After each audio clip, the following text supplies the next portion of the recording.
بسم الله الرحمن الرحيم.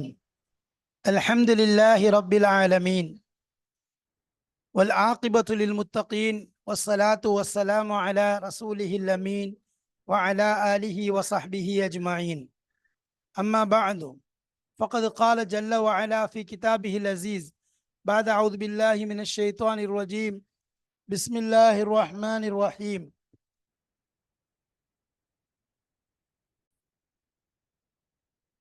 சங்கைக்குரிய அல்லாஹுவின் நல்லடியார்களே, அன்பும் பாசமும் நிறைந்த மாணவ சகோதர சகோதரிகளே, அல்லாஹுடைய பெரும் அருளினால் சஃபூத்து தஃபாசீர் என்ற விரிவுரை கிதாபின் மூலமாக சூரத்துல் பக்ராவுடைய ஆயத்துகளை, அதன் விளக்கங்களை மிக தெளிவாக நாம் பார்த்து வருகிறோம். அல்லாஹு தாலாவுடைய பெரும் அருள், அதனுடைய விளக்கங்கள் மிகவும் தெளிவான முறையில் இந்த கிதாபின் மூலமாக இந்த கிதாபுடைய ஆசிரியர் நமக்கு அதன் சம்பந்தமான அனைத்து கலைகளையும் தெளிவாக சொல்லிக் கொண்டு செல்கிறார்கள். அல்ஹம்துலில்லாஹ், அந்த வரிசையில் இதுவரைக்கும் நாம் 225 ஆயத்துகளை முடித்து 226வது ஆயத்திலிருந்து 230 வரை உள்ள ஆயத்துகளை பார்த்து கொண்டிருக்கிறோம். இல்லதீன யுலூன மின் நிசாஇஹிம் தரப்புசு அர்பாத்தி அஷூர் என்று ஆரம்பித்து வதில்க ஹுதூதுல்லாஹி யுபய்யினுஹா லிகௌமி யஅலமூன் என்று முடியும் ஆயத்து வரைக்கும் உள்ள விதை தான் நாம் பார்த்து கொண்டிருக்கிறோம். பாடத்தினுடைய எண்ணிக்கை அடிப்படையில் பார்த்தோம் என்றால் இது இந்த பாடத்தின் வரிசை 331வது பாடத்தை நாம் பார்த்து கொண்டிருக்கிறோம். இதில் வைத்திருக்கக்கூடிய ஆயத்து என்ன? இன் தல்லகஹா ஃபலா ஜுனாஹ அலைஹிமா அன் யதராஜஅ இன் தன்னா அன் யுகீமா ஹுதூதல்லாஹ் என்ற ஆயத்தை வைத்திருக்கிறோம். இதற்கு நாம் கொடுத்திருக்கக்கூடிய தலைப்பு என்ன என்றால், ஷரியத் சட்டங்களை விளங்க வேண்டும். 331வது பாடம், ஷரியத்துடைய சட்டங்களை விளங்க வேண்டும். ஷரியத்தை விளங்குவது, ஷரியத்தை புரிந்து கொள்வது, ஷரியத்துடைய சட்டங்களின் பிரகாரம் அமல் செய்வது, இவைகளெல்லாம் ஒரு பெரும் விளக்கங்கள் நிறைந்ததுதான். ஒரு சாதாரண விஷயம் அல்ல. மாறாக அல்லாஹுடைய தௌஃபீக், அருள் வேண்டும். மை யுரிதில்லாஹு பிஹி கைரன் யுஃபக்கிஹு ஃபித்தீன். அல்லாஹு தஆலா யாருக்காவது நலவை நாடினால் அவன் செய்யக்கூடிய ஒரு விஷயம் என்ன?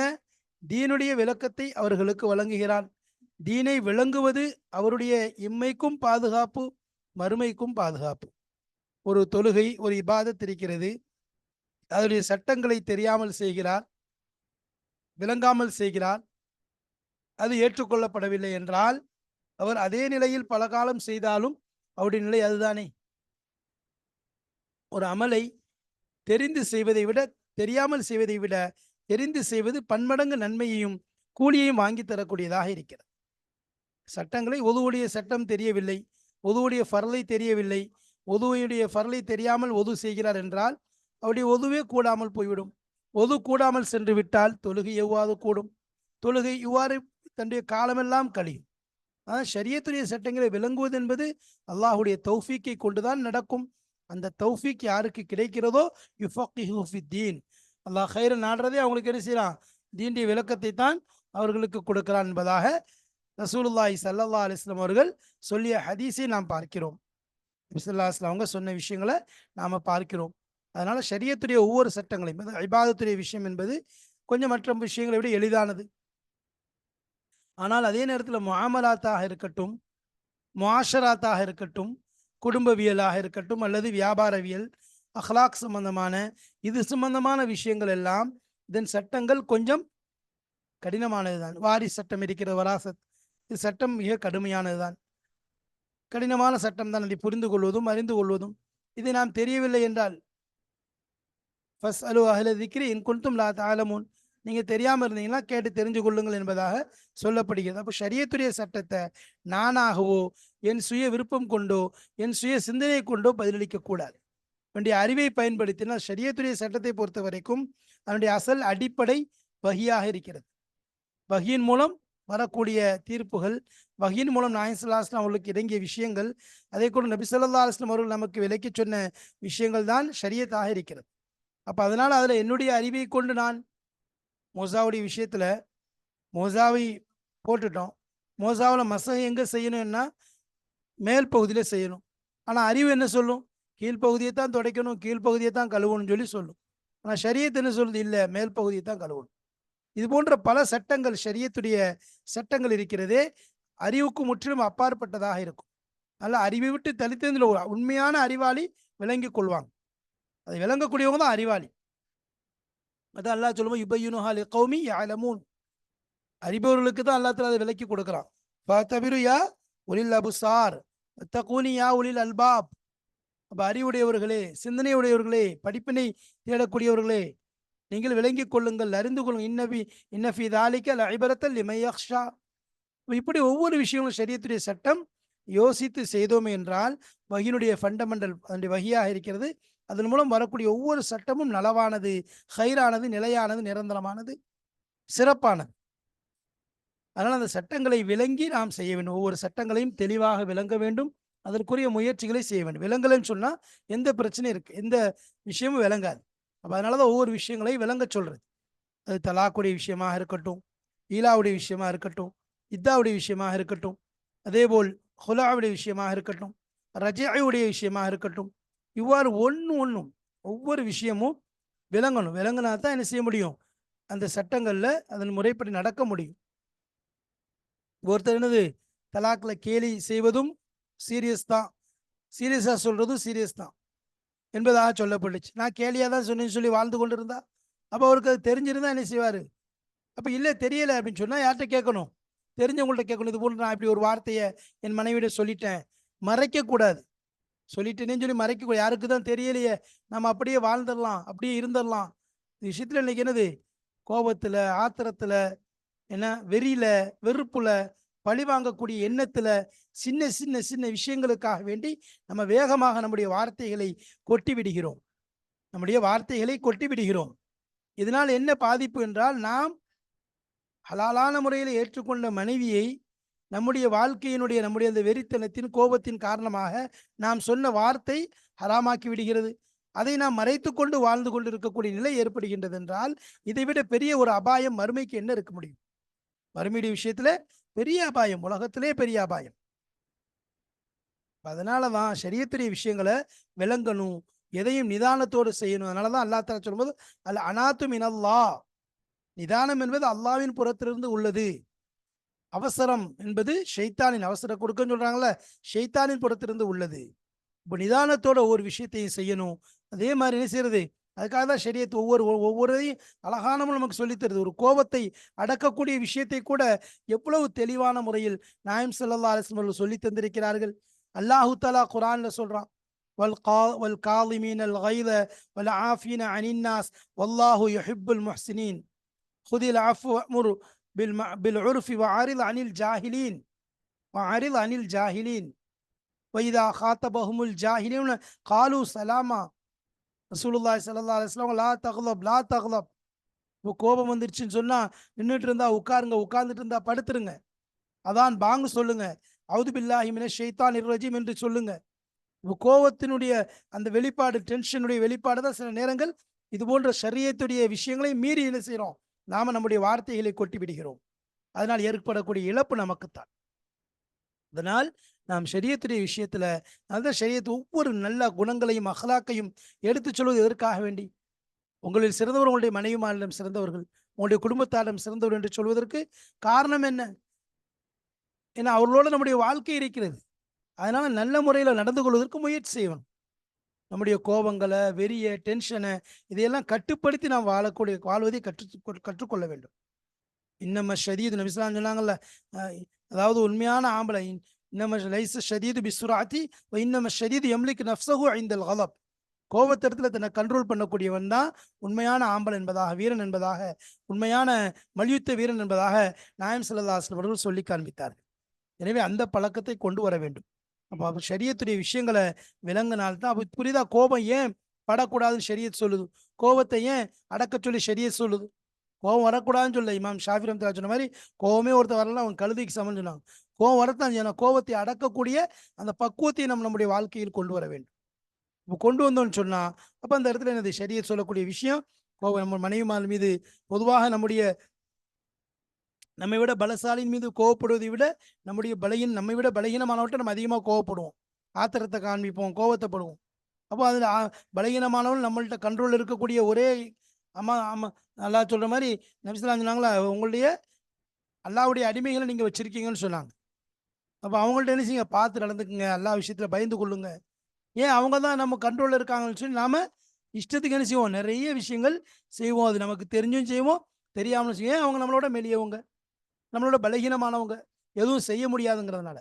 அதனால ஷரியத்துடைய சட்டங்கள் இதனால தான் ஒவ்வொரு விஷயங்களையும் ஷரியத்துடைய விஷயத்துல மனைவிமார நடக்கக்கூடிய விஷயம், கோபத்துடைய விஷயம், குடும்பத்தோட பழகக்கூடிய விஷயம், குடும்பத்தில் எந்த முறையை பேணிக் கொள்ளணும், ஒரு கண்டிக்கக்கூடிய முறை என்ன, முதல்ல என்ன செய்யறது, அடிப்பது கூட காயம் இல்லாமல் அடிங்க என்பதாகவும் இப்படி ஒவ்வொரு விஷயமா ஸ்டெப் பை ஸ்டெப்பா சொல்லித்தரது. ஏன் அப்படின்னு சொன்னா, மிக முக்கியமான முஆமலாத் முஆஷராத்தான குடும்பத்துடைய விஷயங்கள்ல குழப்பங்கள் ஏற்பட்டு விடக்கூடாது, அதை கொண்டு முழு சமூகமும் சீர்கெட்டு விடக்கூடாது என்பதற்காகத்தான் ஷரியத் ஒவ்வொரு விஷயங்களையும் தெளிவாக சொல்லி காண்பிக்கின்றது.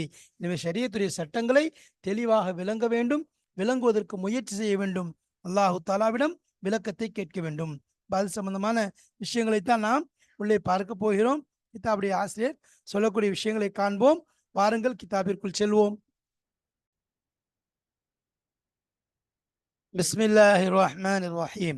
فإن طلقها فلا جناح عليهما أن يتراجعا إن ظنا أن يقيما حدود الله.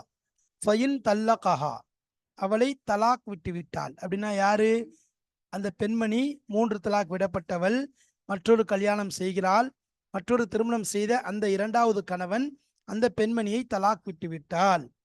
ஃபலா ஜுனாஹ அலைஹிமா, அவர்கள் இருவர் மீதும் குற்றம் கிடையாது. இது எந்த இருவர் அப்படின்னு சொன்னா, இந்த பெண்ணும் முதலாவது கணவனும். ஐயத்தராஜா, இருவரும் மீட்டிக்கொள்வது. இன் தன்னா, அவர்கள் எண்ணினால், ஐயுகீமா ஹுதூத் அல்லாஹ், அவர்கள் இருவரும் அல்லாஹ்வுடைய கட்டளைகளை, அல்லாஹ்வுடைய ஏவல்களை நிலைநாட்ட முடியும் என்று அவர்கள் எண்ணினால், அவர்கள் தங்களை திருப்பிக் கொள்வதில் எந்தவித குற்றமும் கிடையாது, எந்தவித குற்றமும் கிடையாது.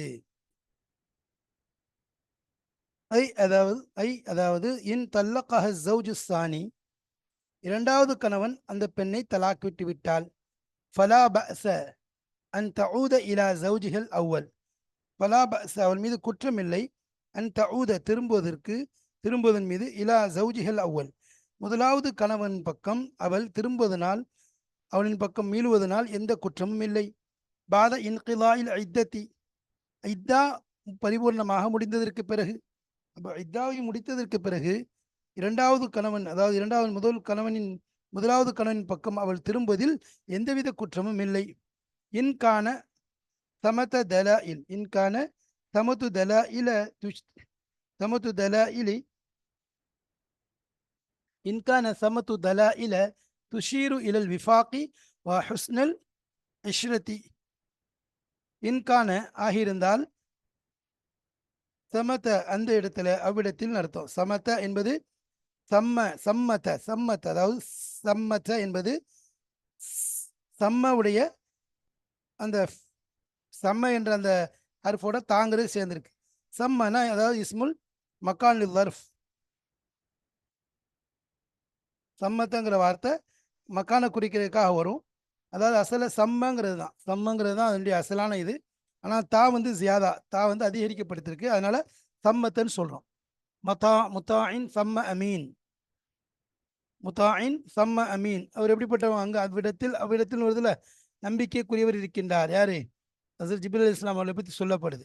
அப்போ அவ்விடத்திலே, அந்த இடத்திலே அர்த்தம் சம்மனா. இது அசல இஸ்மி இஷாரா லில் மக்கான் பஈதுக்காக சொல்றது, தூரத்தை குறிக்கிறதுக்காக சொல்றது.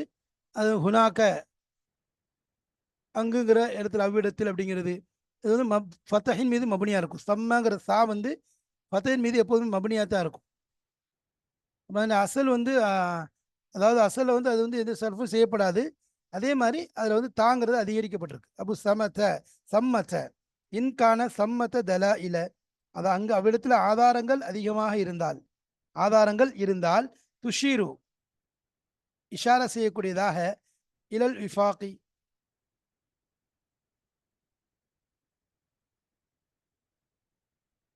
இன்கான சம்மத தலா இலு, அதிகமான ஆதாரங்கள் இருந்து, அதாவது இன்கான சம்மத்து தலா இல்லைன்னா சம்மத்த தலா இலுன்னா அந்த இடத்துல ஆதாரங்கள் இருந்தால், சம்மத்து தலா இலு அப்படின்னா ஆதாரங்கள் அங்கு ஆகியிருந்தால், துஷீரு இஷாரா செய்யக்கூடியதாக, இலல் விஃபாக்கி அவருடைய ஒற்றுமையின் பக்கமும் அவருடைய இணைப்பின் பக்கமும் அவருடைய ஒருமைப்பாட்டின் பக்கமும், ஹுஸ்னில் இஷ்ரத்தி அவர்கள் இணைந்து வாழக்கூடிய அந்த அழகின் பக்கமும், அதாவது அவர்கள் ஒத்துமையாக வாழ்வாங்க, அது நல்ல முறையில் நடந்து கொள்வாங்க என்பதன் பக்கமும் சுட்டி காட்டக்கூடிய ஆதாரங்கள் அங்கு ஆகியிருந்தால் இன்கான சம்மத்த தலா இலு என்பதாக படிக்கணும்.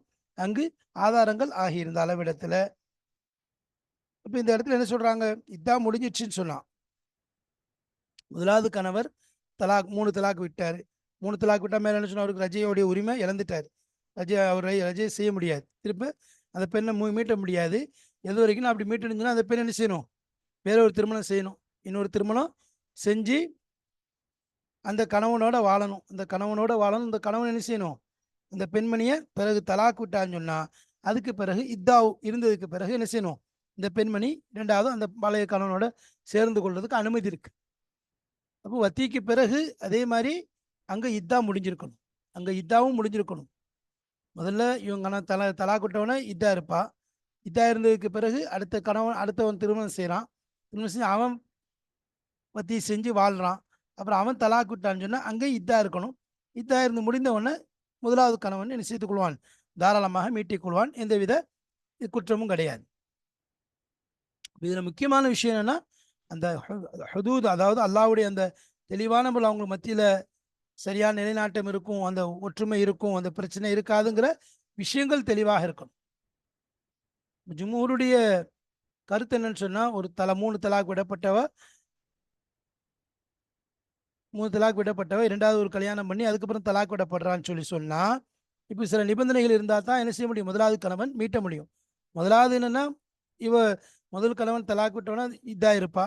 அதுக்கு பிறகு இன்னொரு கல்யாணம் பண்றா, அவன் வத்தி செய்வான். அதுக்கு பிறகு அவன் தலாக் விட்டதுக்கு பிறகு அடுத்த ஒரு இதா இருப்பா. இந்த ஷரத்தெல்லாம் பெற்றுக்கொள்ளப்பட்டாதான் அவன் என்னது முதலாவது கணவனுக்கு இரண்டாவது ஹலால் ஆவா. அவன் திருமணத்தின் மூலம் என்ன செஞ்சுக்கலாம், அவன் திரும்ப செஞ்சுக்கலாம். அப்படி இல்லைன்னு சொன்னா, இதுல ஏதாவது ஒன்று விடுபட்டா கூட என்னது அவள் கிடைக்கிறது, அவள் என்னது ஹலால் ஆக மாட்டா அப்படிங்கிற விஷயம் நமக்கு தெளிவான ஒரு விஷயமா இருக்கு. அப்போ அதே மாதிரி அதுதான் இங்க சொல்ல வராங்க. அப்போ நல்ல முறையில் நடந்து கொள்ளணுங்கிற இது விஷயங்கள் இருந்தால்தான். அதே மாதிரி நினைச்சக்கூடாது, இவன் திருமணம் முடிக்கும் போது அந்த நிபந்தனைகள் ஷரத்து இதெல்லாம் என்ன செய்யக்கூடாது, சொல்லக்கூடாது, தப்பு. ஏன்னா நபிசுல்லாசல் ஆனல் முஹல்லில வல் முஹல்லல் லஹு, யாருக்கு ஹலால் ஆக்குறானோ அது மாதிரி அவனுக்காக ஹலால் ஆக்க கூடியவன், அவனுக்காக வேண்டிய ஹலாலாக்க லானல், அதாவது யார் ஹலால் ஆக்குறானோ அவனையும் யாருக்காக ஹலாலாக்கப்படுதோ அவனை என்ன செஞ்சுருக்காங்க, நபிசுல்லாஸ்ல அவங்க சபிச்சிருக்காங்க. பெனிசிபில் இவர் என்னது, நான் தலாக் விடுறேங்கிற நிபந்தனையோ ஷர்த்தோ வச்சா அது வீணா போயிடும், அது நிக்காவே ஃபாசிதாயிரும். அதனால் அப்படி என்ன செய்யக்கூடாது, ஷர்த்து வைக்கக்கூடாது. அவர் என்ன செய்வார், இயற்கையாக திருமணம் செய்கிறாரு, அவரோட வாழ்கிறாரு, அதுக்கப்புறம் தலாக் விடப்படுறா, அதுக்கு பிறகு நினைச்சலாம் கணவனோட தாராளமாக சேர்ந்து கொள்ளலாம். இதுதான் ஷரியத் சொல்லக்கூடிய விஷயம். அப்போ இந்த இடத்துல ஹஸ்ரத் ஆயிஷா ரலியல்லாஹு அன்ஹாவுடைய ஒரு ரிவாயத் வருது. ஆயிஷா ரலியல்லாஹு அன்ஹா ரிவாயத் வருது. ஹஸ்ரத் அப்துல் ரஹ்மான் இப்னு தமீமாங்கிற பெண்மணி சம்பந்தமான விஷயங்கள் வருது.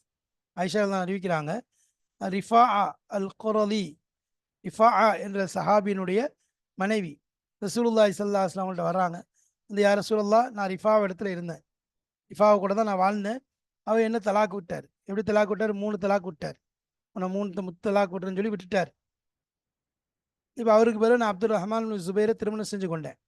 அப்போ அவரோட வாழ்ந்து கொண்டு இருந்தேன். அவரும் அதே மாதிரி தான் சில விஷயங்கள் அவர்கிட்டையும் சில விஷயங்கள் இருக்குது. ஆனால் அவங்க அந்த பெண்மணி சொல்லக்கூடிய வார்த்தை அவளுடைய அந்த ஆணுடைய நிலையை பற்றி அவளுடைய அந்த அந்த ஜிம்மாவுடைய விஷயங்களை பற்றி பேசுகிறார். ஏசா அவர்கிட்ட அந்த இது விஷயம் இருக்குதுன்னு சொன்ன உடனே நபிசுல்லாஸ்லாம் சிரிக்கிறாங்க. சிரித்து சொல்கிறாங்க, நீ ரிஃபாவின் பக்கம் திரும்பணும்னு சொன்னான், இந்த கணவன் நீங்கள் வாழணும், அவன் உன்னோட ஜிமா செய்யணும், நீ அவனோட என்ன செய்யணும், ஜிமா செஞ்சதுக்கு பிறகு அப்புறம் அவன் தலாக் விட்டால் தான் நீ அடுத்த கணவனோட போய் முதல் கணவனோட போய் சேர முடியும் என்பதாக சொல்கிறான். அப்படி சொன்ன உடனே சொன்னதுக்கு பிறகு இப்போ அந்த பெண்மணி என்ன செய்கிறா, போயிட்டு என்ன செய்கிறா, அந்த கணவனோட வாழும்போது ரெண்டாவது கொஞ்ச நாள் கழிச்சு என்ன செய்கிறா, என்ன செய்யற நபிசுல்லாஸ்லாம் அவங்கள்ட்ட வந்து இந்த மாதிரி நான் என்ன செய்ய போகிறேன், என்னுடைய முதல் கணவன் பக்கம் சேர்றதுக்கு எனக்கு அனுமதி கொடுங்க, இவர் என்னை வந்து தொட்டுட்டாரு, என்னை இவர் தொட்டுட்டார் என்பதாக சொன்னான். அப்போ நபிசுல்லாம் சொல்கிறாங்க, நீ என்ன செய்கிற, நீ முதல் சொன்னது பொய். முதல் நாள் வந்தார்ல, முதல்ல வந்து நான் வந்து சேர போகிறேன், அவரோட நான் இருந்துட்டேன், இது மாதிரி அப்படின்னு சொல்லிட்டு ஒரு குறையை சொன்னான். அப்போ நபிசுல்லாம் சொன்னாங்க, நீ முதல்ல சொன்னது பொய், அதனால் நான் இந்த முறை சொல்வதை நான் என்ன செய்ய மாட்டேன், உண்மைப்படுத்த மாட்டேன்னு சொல்லி நபிசுல்லாசம் திருப்பி அனுப்பிச்சிடுறாங்க. அப்போ அந்த பெண்மணி அப்படியே என்ன நபிசுல்லாஸ்லாம் வஃபாத்தார் வரைக்கும் அப்படியே இருக்கிறாங்க. அதுக்கு பிறகு ஹசரத் அபூபக்கர் சித்திக் ரதியல்லாஹு அவங்கள்ட்ட வராங்க.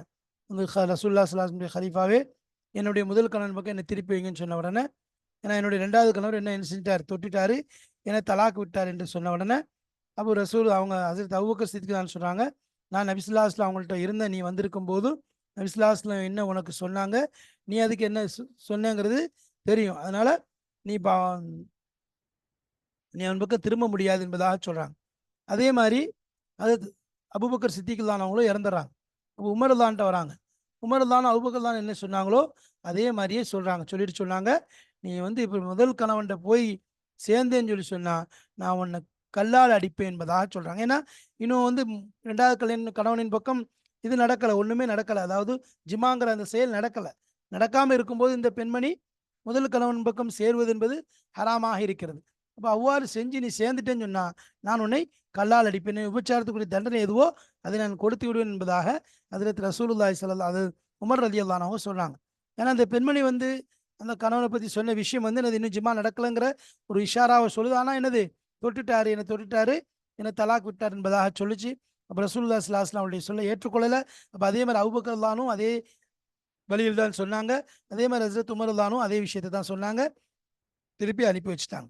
அப்போ 3 தலாக் விட்டுட்டாருன்னு சொன்னா அதுக்கு பிறகு அடுத்த கணவனை திருமணம் செஞ்சு அவரோட வாழ்ந்து அவர் என்ன செய்யணும், இவளை வந்து சுவைச்சு என்னது, இவளை வந்து என்னது திருமணம், இவளோட ஜிமா செஞ்சதுக்கு பின்னாடி தான் அடுத்த கணவனோட தலாக் விட்டதுக்கு பிறகு சேர முடியும், இதெல்லாம் முடிச்சு. வத்தில்க ஹுதூதுல்லாஹி யுபய்யினுஹா லிகௌமி யஅலமூன். இவை அனைத்தும் அல்லாஹ்வுடைய கட்டளைகளாக, ஏவல்களாக, விலக்கல்களாக இருக்கிறது. யுபய்யினுஹா, அல்லாஹு தஆலா அதை விளக்குகிறான். லிகௌமி யஅலமூன், விளங்கக்கூடிய கூட்டத்தார்களுக்கு அல்லாஹு தஆலா விலக்கி கொடுக்கிறான். விளங்கக்கூடிய கூட்டத்தார்களுக்கு அதை அல்லாஹ் என்ன செய்றான், விளங்கி கொடுக்கிறான். அதாவது யுபய்யினுஹா, அதை அல்லாஹ் விலக்கி கொடுக்கிறான். லிகௌமி யஅலமூன், விளங்கக்கூடியவர்களுக்கு. அதாவது தில்க ஷராயிஉல்லாஹ், தில்க ஷராயிஉல்லாஹ், அவை அனைத்தும் அல்லாஹ்வுடைய ஷரியத்துடைய சட்டங்களாக இருக்கிறது. வ ஹகாமுஹு, அவனுடைய கட்டளைகளாக இருக்கிறது. யூதிஹுஹா வ யுபய்யினுஹா, அல்லாஹ் அதை விளக்குகிறான், இன்னும் அதை தெளிவாக்குகிறான். லிதவில் இல்மி, அறிவுடையவர்களுக்கு, வல் ஃபஹ்மி, விளக்கமுடையவர்களுக்கு, அல்லதீன, எப்படிப்பட்டவங்க, யன்துரூன ஃபி அவாகிபில் உமூர், ஃபி அவாகிபில் உமூர், ஒவ்வொரு விஷயங்களுடைய முடிவை கவனிக்கக்கூடியவர்களுக்கு, ஒவ்வொரு விஷயத்தினுடைய முடிவை, எல்லையை கவனிக்கக்கூடியவர்களுக்கு, அப்படிப்பட்ட மக்கள், அதாவது கவனிக்கக்கூடிய அந்த விளக்கமுடைய, இல்முடைய, அறிவுடைய, ஞானமுடைய இந்த மக்களுக்கான அல்லாஹ் விளக்குகிறான், இன்னும் தெளிவாக்குகிறான். எதை, ஷரியத்துடைய சட்டங்களை, ஷரியத்துடைய விஷயங்களை. இப்போ இதைத்தான் அல்லாஹ் தஆலா குர்ஆன்ல சொல்லி காண்பிக்கின்றான். எனவே 3 தலாக் விடப்பட்ட பெண்மணியுடைய அவளுடைய நிபந்தனை என்ன, அவள் தன்னுடைய முதல் கணவனோடு சேர வேண்டும் என்றால் அதற்குரிய சட்டங்கள் என்ன என்பதை இந்த ஆயத்துகள் மூலம் அல்லாஹு தஆலா நமக்கு தெளிவாக விளக்கி காண்பித்து விட்டான். எனவே ஷரியத்துடைய சட்டங்களை அல்லாஹ் ஒவ்வொரு விஷயத்தையும் தெளிவாக விளக்குகிறான். மனிதன் விளங்குவதற்கு முயற்சி செய்ய வேண்டும். விளங்கியதோடு மட்டுமல்லாமல் அதில் தெளிவு பெற வேண்டும். அதை நாம் பிறருக்கும் எத்தி வைக்க வேண்டும். இந்த விஷயங்களில் சட்டங்களில் சந்தேகம் அல்லது தெளிவின்மை ஏற்பட்டால் அதை பிறரிடம் சென்று அதை தீர்த்து கொள்ள வேண்டும். ஆலிம்கள், உலமாக்களை அணுகி அது விஷயங்களை நாம் சரி செய்து கொள்ள வேண்டும். என்றால் ஷரியத்தில் இந்த மாதிரி முஆமலாவுடைய விஷயம், மாஷராவுடைய விஷயத்தில் இழைக்கக்கூடிய தவறு பெரும் பாவங்களாக மாறிவிடுகிறது. எப்படி ஹஜ்ரத் உமர் ரலியல்லாஹு சொன்ன மாதிரி, நீ அந்த முதல் கணவனோடு போய் சேர்ந்தால் நான் உன்னை வந்து ரஜம் செய்வேன், கல்லை கொண்டு அடிப்பேன் என்று சொன்னார்கள் என்றால் அது ஒரு விபச்சாரத்தினுடைய அளவிற்கு சென்று விடுகிறது என்பதற்காகத்தான். அதனால நாம் திருமண பந்தம் என்பது உயர்ந்ததாக இருக்கிறது, உன்னதமானதாக இருக்கிறது. அதை வாழக்கூடிய கணவன் மனைவிகள் மிக பேணுதலாக அல்லாஹ்வுடைய அச்சத்தோடு இந்த வாழ்க்கையை கழிக்க வேண்டும். பொறுமையும் நிதானமும் சகிப்புத்தன்மையும் கொண்டவர்களாக விட்டு கொடுக்கும் மனப்பான்மையோடு வாழ்ந்தால் அல்லாஹு தாலா மிகச்சிறந்த வாழ்க்கையை இம்மையிலும் மறுமையிலும் அதே ஜோடியாக அல்லாஹ் ஆக்கி அருள் புரிவான். எனவே அல்லாஹு தாலாவுடைய ஒவ்வொரு சட்டங்களையும் விளங்கக்கூடிய பாக்கியத்தை நமக்கு அல்லாஹ் தந்தருள்வானாக. அதனுடைய ஹிக்மத்தையும் விளக்கத்தையும் மென்மேலும் அல்லாஹ் நமக்கு தந்த அருள் புரிவானாக. வாஹிர் தாவானா அல்ஹம்துலில்லாஹி ரப்பில் ஆலமீன். அஸ்ஸலாமு அலைக்கும் வரஹ்மத்துல்லாஹி வபரகாத்துஹு.